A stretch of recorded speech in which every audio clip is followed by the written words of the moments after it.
Yo, off the rip. Yo, Raptor fans suck, fam. Just want to Yo, let's they're tell the everybody who this worst. podcast is for, yo. Hey, let me tell you something, man. If you weren't here when what's his name? Isaiah Thomas was the general manager of the Raptors, I don't want to hear from you. Yo, CP, if you were not here for the Primo Pasta commercials, I'm not trying to hear from you right now. Yo, if you weren't here for TJ Ford hitting game winners on the Clippers, I don't want to hear from you. If you did not see some upside in Rafael Arujo, I'm not trying to hear from you, fam. I don't want to hear from you. Like, if you don't appreciate Joey Graham, if you're not still supporting Sonny Weems overseas, Yeah, that man is a star in Russia. This is not the podcast for you if you do not appreciate or feel us when we say these names. You feel me? We very real on this podcast. Yeah, we biased to the Raptors, but you know what? I think we're real and I think we're fair. It's the people that are super over analytical about things that Raptors that shouldn't even be doing in the first place. Bruh, Lenny Wilkins? Listen, if you weren't here For to Mighty watch Glenn Grunwald, what was the man? Rob Babcock trade Vince Carter for a washing machine. There, all right, man. Said, Rob Babcock. Let's get this pod started. That's crazy, B.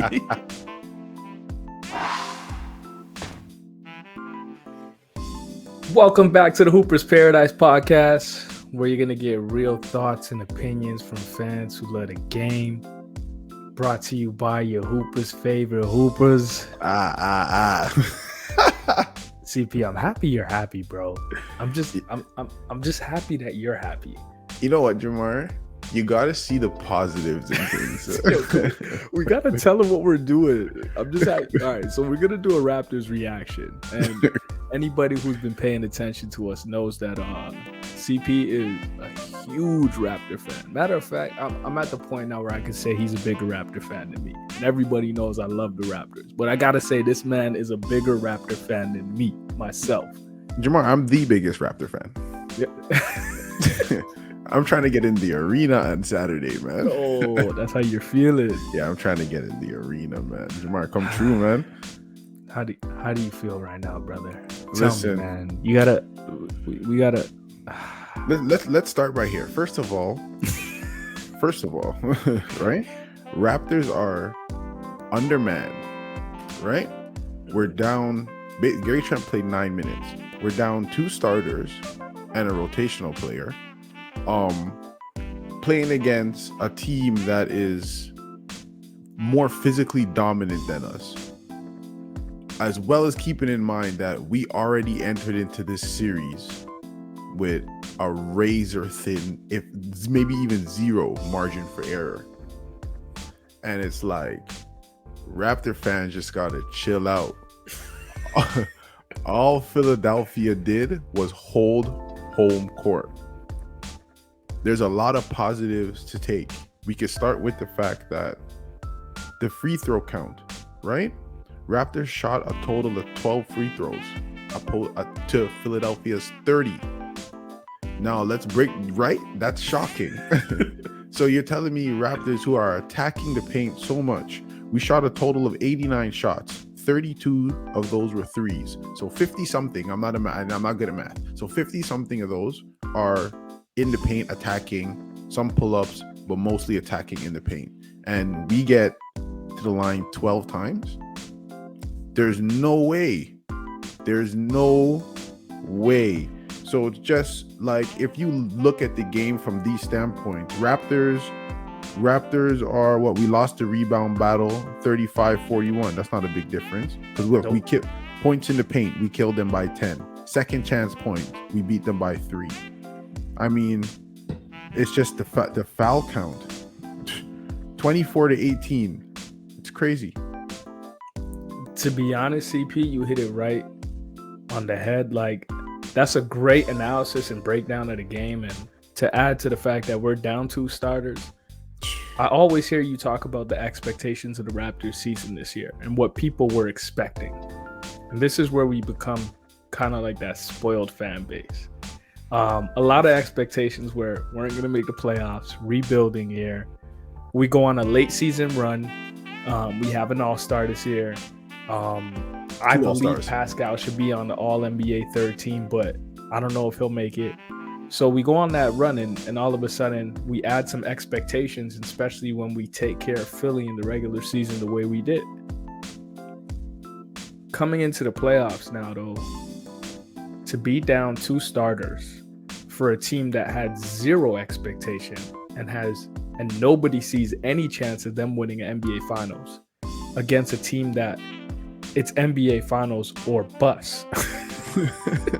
Like, their expectations are NBA Finals or bust. With like an MVP and a former MVP. If they don't win the NBA Finals this year, it was a disappointing year for Philadelphia 76ers. So I just want Raptor fans to relax. You hit it right on the head when you said the series doesn't start until somebody loses at home. For sure. So to me, this series hasn't started. Do I think Raptors have a tough road, especially if Scotty Barnes and Gary Trent Jr. are out? It's going to be tough, damn near impossible. The margin for error is damn near impossible. But I think if we can get those guys back and get them healthy, we still have a shot at the series if we come home and protect home court, right? Yeah, for sure. We go back to Philadelphia with the series tied and play a pivotal game 5.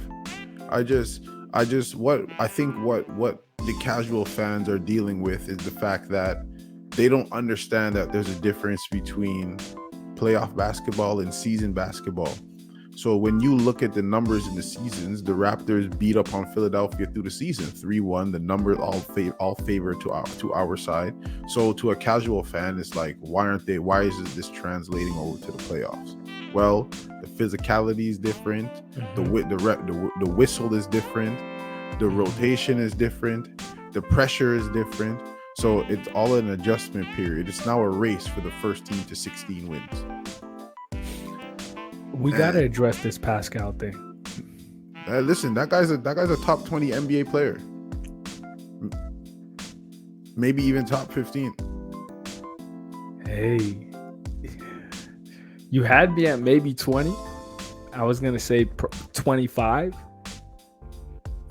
You can't name me 20 guys better than Pascal in the NBA. First of all, just based on the numbers alone, there isn't 5 guys in the league doing what he was doing. Agreed. Based off of numbers, for sure. Yeah. Right? He was doing something very special this year, and I believe it came down to him and LeBron were the only 2 to average like a specific kind of like stat line, where it was like over 20 points. Yeah, it was like 23, 8 and 5, or with over 1 block. That's crazy. Yeah, like his stat line's crazy. That's why I think he should be all NBA third team. But we'll see when those teams come out. But I think Pascal is stuck in this place of, we were spoiled Raptor fans. We had arguably one of the best players in the world play here during a championship run, in Kawhi Leonard. And he leaves. Kyle's gone. And even before Kyle left, like it kind of gets handed to him because of the contract that he holds, right? Yeah, that someone has to be the face. See, I don't even want to see. I was about to do it. We're paying. The organization is paying them. Jamar, the Raptors are a family organization. And have you ever bought a Raptor shirt in your life? No. You ever supported them any type of way? Of course you have. I've never. Yo, you forgot that. What I do, I've never. Oh, I forgot. I never had. I work for them, bro. Listen, man. Listen, I feel like I'm part of the Raptors organization. To be honest with you, I'm part of the Raptors organization. To be honest with you, yeah, you're tough. You're actually part of it. But Pascal is having a phenomenal year, being exactly who he is, because he earned his contract. And it's not like he earned his contract and the numbers dropped. He earned his contract. He's probably a second or third option on a championship team. And for sure, he still got these guys to the 5th seed in the East in a competitive conference where teams underneath them, regardless of injury or not, because people were dealing with injuries all year, are Trae Young, Kevin Durant and Kyrie Irving, Zach LaVine and DeMar DeRozan, LaMelo Ball and Bridges. Who else was under them this year? Let me go back to that are like some notable names. Yeah, it just speaks to Pascal and like even DeMar and Zach LaVine. Did you call them? Yeah. You see, so like people just gotta understand that if you stopped judging Pascal as a number one, you wouldn't be disappointed when he doesn't perform as such. Right now, in the first playoff game, Pascal had 24, 4 and 7 or something like that on 50% 24, shooting. 4 and 7, 50% shooting, 3 blocks. That sounds like a phenomenal second star to me, like a Chris Middleton, right? Yeah. In a game like here, he has 20 points, 10 rebounds, 5 assists, a little bit below 50% shooting, but still effective. Defensively, he's a great second star. The problem with the Raptors is that because we're missing that guy, everybody is forced to move up a peg. Yeah. And we can't do it. We got Fred VanVleet. I mean, I love the guy. He's a family man. He's actually the face of the Raptors organization. Pascal's the best player, but he's the face and the leader. Bet on yourself, baby. He created a whole brand about betting on yourself, which I think is phenomenal. But you can't be coming out here in a playoff game and shooting 65 for 16 from the 3-point line. Raptors team has a total shot 32 threes. And it's like, if you're shooting 16 threes, a lot of those are coming outside of the flow of the offense, which then you become a ball stopper, right? You're now waiting for a screen and roll. Because like for me, not waiting for a screen and roll, for me, taking a bad shot equates to a turnover. With a guy like Tyrese Maxey, who's like super fast, gets the ball out in transition. So I'm old school with that one. I actually would tell players, you're better off taking a bad shot than turning over the basketball.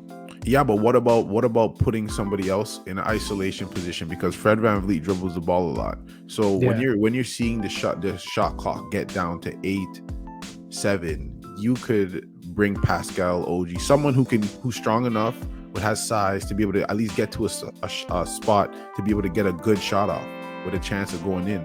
These Hail Mary threes that he's throwing up, a lot of those are end of shot clock shots too. That he's catching and trying to go off the dribble and throwing up. I mean, he's phenomenal. I love him, but he just has to. It's tough for him because he could score at one level. If I had any advice to give to a Raptor fan right now, matter of fact, I'm gonna start with you. Yeah, we're down 0-2 in the series. Not playing our best basketball. We had some bright spots tonight in OG. I think Chris Boucher, he was in early foul trouble last game, got into a rhythm this game and had some bright spots at times. If you had any advice for Raptor fans right now, what would it be? Take a chill pill. We're going back to Toronto. Weed's legalized. You could do that too. Hey, right? Show up to the Scotiabank Arena early. Bring their energy because we're gonna need a perfect game to try and make this a series. Because now when we take game 3, game 4 becomes different now. Now it becomes a must-win for both teams. Right? Yeah. So I everybody just we this season is already a success because we surpassed expectations and silenced the haters. This is a young team. Let's enjoy the process. let's this brings me back to like when we traded Rudy Gay and went on that run. Yeah. This brings me back to that. Yeah, this brings me back to that vibe. 100%, right? And then look where that team was a 50-win team for 8+ years. And it's like we're trending in that direction with better basketball players, though. DeMar and Kyle were already in their prime. Our second best player is 20. You know what I'm trying to say? So, Scotty. Yeah, so everybody just take it easy.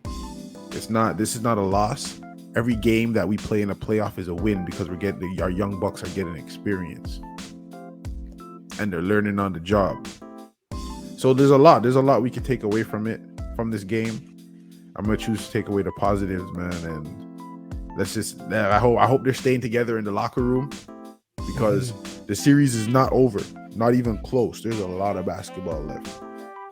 I'm gonna leave on this point, yeah, because I think this is a very important point, CP. And I'm not gonna. Remember, I said I'm gonna try not to get on here and attack Raptor fans. Yeah, I know you're upset, Gerard. Hear me out. Pascal Siakam and Fred VanVleet are two guys. Pascal was late first rounder, 20. Yeah, like he was 27, I think, if I'm not mistaken. Yeah, he was a late first round pick. Fred VanVleet went undrafted. Yeah. Both guys came out. Not a lot of playing time, obviously, in their rookie year. Went on to the G League, did their thing. Was it Pascal who won MVP? Yeah. Pascal wins 905 MVP. They win us a championship at the G League level. They get better. Pascal takes over a starting role, continues to get better. Fred comes off the bench for Kyle, continues to be a nice spark off the bench. Hey, I want to remind people before you go on that Pascal was starting his rookie year, right? Because Jared Sullinger was hurt. Yep. So he started the first half of the year. So now we keep moving forward. Mm-hmm. Fred becomes a reliable starter. Yep. Pascal becomes a reliable starter. Yep. Pascal becomes depending on who you ask, second or third best player on the championship team. Agreed. Fred puts on a defensive performance against Steph Curry in an NBA championship game and hits some big shots. Yeah.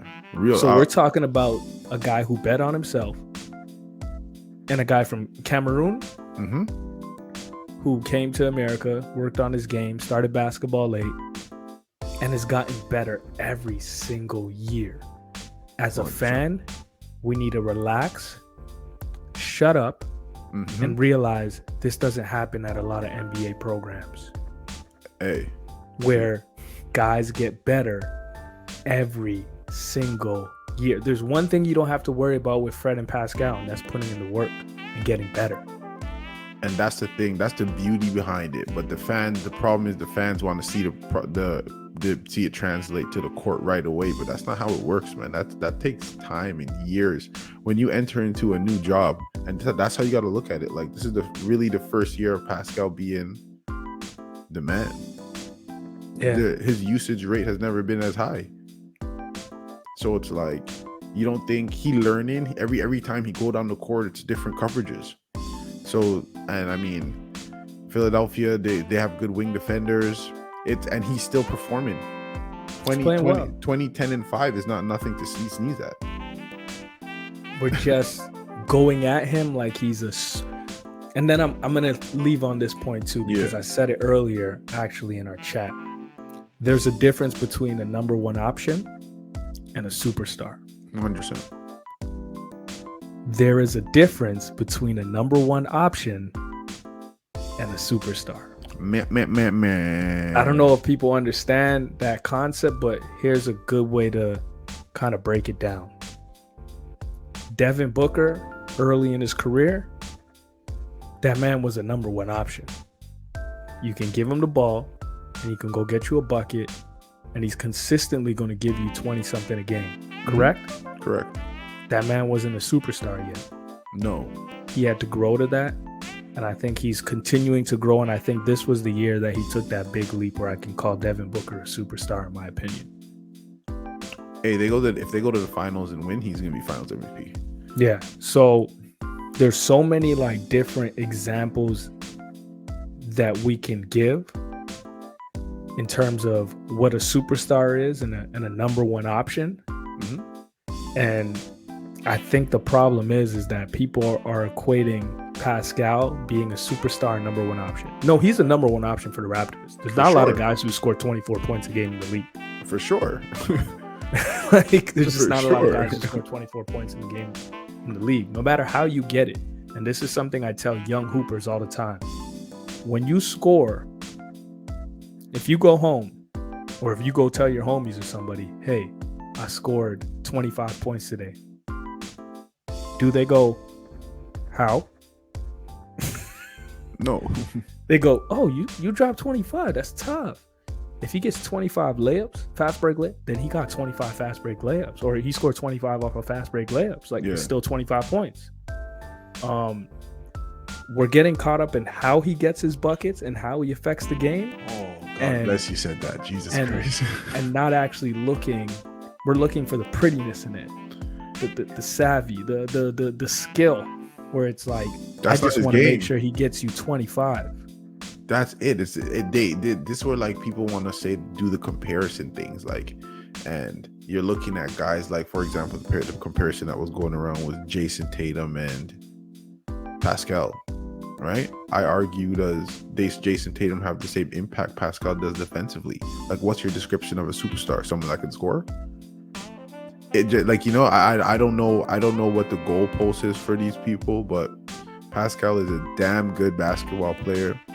If Raptors didn't pay him a max contract, I guarantee you someone else would have. Yeah, it's just the way the market goes, right? So, is he a superstar and the best player on the championship team? We both agree no. We're not defending that at all. But he is a max level player. He definitely is a max level player, and he definitely deserves everything he's been that he's earned. I can't even say given, because it was that not. He's earned. And we wish the best for Pascal moving forward, and hopefully he can come home and turn it around and give us something. Oh, for sure. No, because he doesn't need to give more. Like, he's given enough. What happens is when you go back home, is your role players now play better because they got the energy from the crowd, right? So those tray balls that Ken Burch is shooting in the corner, two of those may go in, or right? Those it just happens. It just happens like that, right? The energy is different. It's just different. It's just you're different. Home. Your routine is different. How you approach get to the arena, like, everything is familiar. And anybody knows that high level basketball player is all about routine. 100%. So I expect Raptors to come out and win a hard fought, grinded out game 3. Pascal, I'm calling a big game from Pascal. I'm calling it 25, 10 and 6, something similar to tonight. Do you still agree we could pull that off if Scottie and Gary Trent Jr. are not prepared for game 3? In my heart, yes. In my mind, no.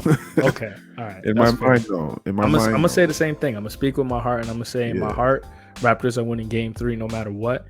In my mind, must win. Straight basketball mind, if we don't have those guys back in the starting 5 healthy, it's gonna be tough. It's gonna be a long series. It's gonna be a long series. That's what Gary Trent averages. 18. Scottie gives you 16. That's 30-something points. You're taking out 20-something. How much is that? I need a calculator. Bro. Yeah, oh man, that's a lot of points. Yeah, you're taking. Don't forget about the playmaking of Scottie Barnes. Yep. And then one thing we didn't talk about is you take the playmaking away. You took away one of your playmakers. Floor spacers you're taking away. And you took away your best shooter practically. Yeah. So the floor spacing is completely different. They're able to load up on Pascal, load up on Fred. Fred's already small, and it's already tough playing against all Philly size. Mm-hmm. So remember, they're going, I think Tyrese Maxey, like 6'4", 6'3"? Yeah, he had long arms. Yeah, 6'3", 6'4". James Harden 6'5", Danny Green 6'6", Tobias Harris 6'8", Joel Embiid 7-foot monster. For all my Raptor fans, let me, like, if you ever hear Raptors are interested in a player, it's for a reason. we wanted to trade Kyle Lowry for that guy. They said no. Tyrese Maxey, Masai saw what was coming. Masai saw this. In this situation, obviously, because I always got to say, you got to see guys do it for 2 years in a row. Yeah. Because right now he's still, especially in these playoffs, Tyrese Maxey is still a surprise. Yeah, he for is sure. now probably just getting implemented on game plans where we got to pay attention to him. I want to compare this situation so people can understand to like Tyler Hero, who came out of nowhere. First, Miami, big playoffs in the bubble, goes ham. Oh, next year, we know now. We game plan for you. So now you got to look at things a little bit different. Yeah. Right now, Tyrese Maxey's playing free. He's being able to play with space. People forget that Tobias Harris can let that boy fly. Danny Green can let that fly. James Harden and Joel Embiid in pick and rolls. Joel Embiid commands a double team every single time he catches it on the block. He's playing with space and freedom. And I'm not taking anything away from him because it still takes guts. It still takes talent. It still takes you being prepared for that moment to show up. Because I could tell you from someone who's been in that position, when you're being left open on offense for other people because the defense has to react, it's still a lot of pressure to make open shots. Yo, Jamar. To make shots that literally you're just supposed to make as a basketball player at that level, people don't realize it's pressure. So I got to give kudos to Tyrese Maxey for doing that. Yo, coaches are crazy enough to leave you open. CP, man, university. I wasn't the best shooter, man. I'm sure they lost those games. And you went off for 3 threes off of some swing passes. Nah, man. I actually had a real lack of confidence with my jump shot in university and college. My shooting percentages from the three were horrible. I had guys guarding me like Rondo in university, bro. Yeah, man. High school was a lot different, man. That college, I won't lie to you, man. You can go back and watch those Laurier tapes. We had somebody, because we had these two guys, we had someone play triangle and 2 on us at Laurier. Yeah, it was Western University played. That coach is really good. Yeah, triangle. We won though. They played triangle and 2 on Max Allen and Will Kothar. Shout out to my college teammates, man.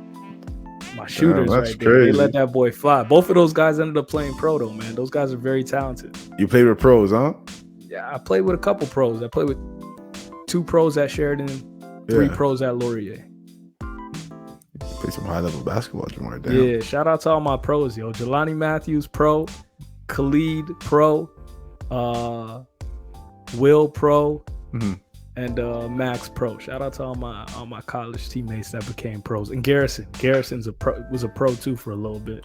Hey, our generation has the deepest pool of basketball talent.